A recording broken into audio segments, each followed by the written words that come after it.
Now, it's time for some boring history. This is the part of the show where we take a deep dive into the weeds of ancient history, normally with topics that don't fit into our normal flow of programming. But that doesn't mean they're not important. Today we're going to be talking about how early humans spread across the world, because while we all know there's 7 continents today, that's not how it was in prehistoric times. In fact, there were only 2, Afro Eurasia and Australia.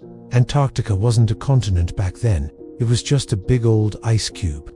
And North and South America weren't their own separate land masses. They were connected to the rest of the world via a land bridge called Beringia, but it wasn't forever. Around 13,000 years ago, rising sea levels at the end of the last ice age flooded this area, breaking off the Americas and leaving us with the 7 land masses we have today. Now, let's go back in time.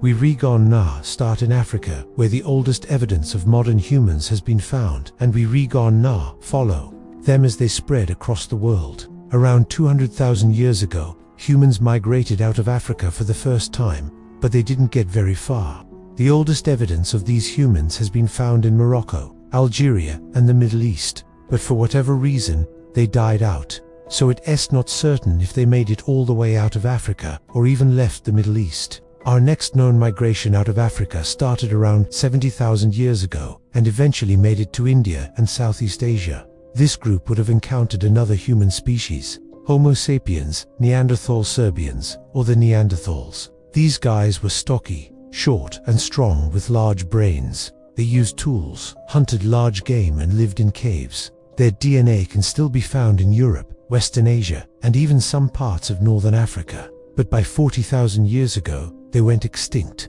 Some believe that our modern humans killed them off, but others say the Neanderthals had no luck competing with modern humans because of their brain size. See, it turns out bigger isn't always better. The Neanderthals had about 10% more brain matter than Homo sapiens, but all that extra space wasn't used efficiently. While the Neanderthal brain was larger overall, the parts of the brain associated with language processing were smaller.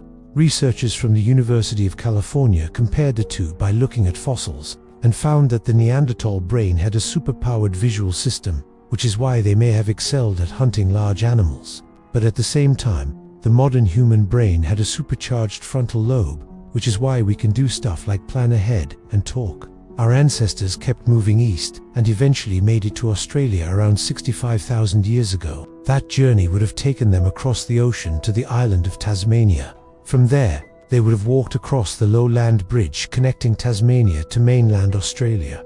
Once there, they began painting cave art, hunted animals with spears, and lived in small groups. It's also believed that the first Australians invented the throwing spear, a weapon that helped them hunt a wide variety of animals. While our ancestors were busy making it to Australia, another group was making its way out of Africa.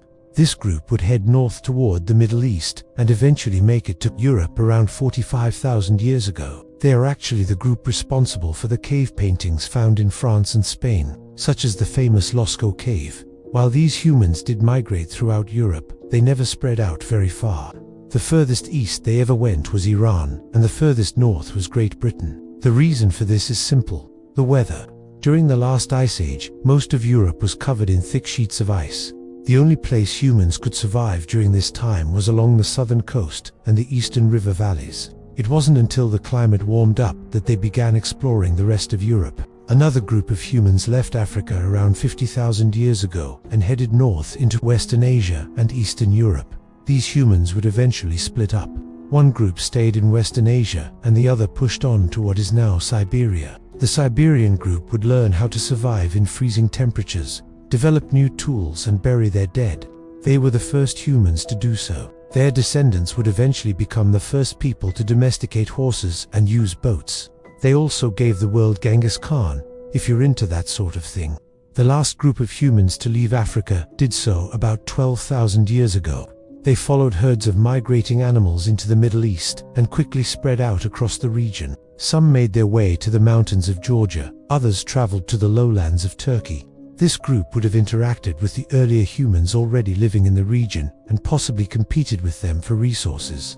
We don't know much about this group because they haven't left behind many artifacts. And that's the story of how humans populated the Earth. You might think that would have happened a lot sooner.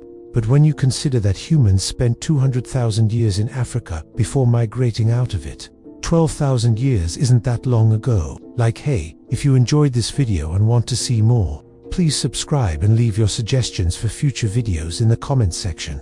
If you want to help support the channel, join our membership program. Shout out to our existing supporters. You guys are awesome, and thank you all for watching.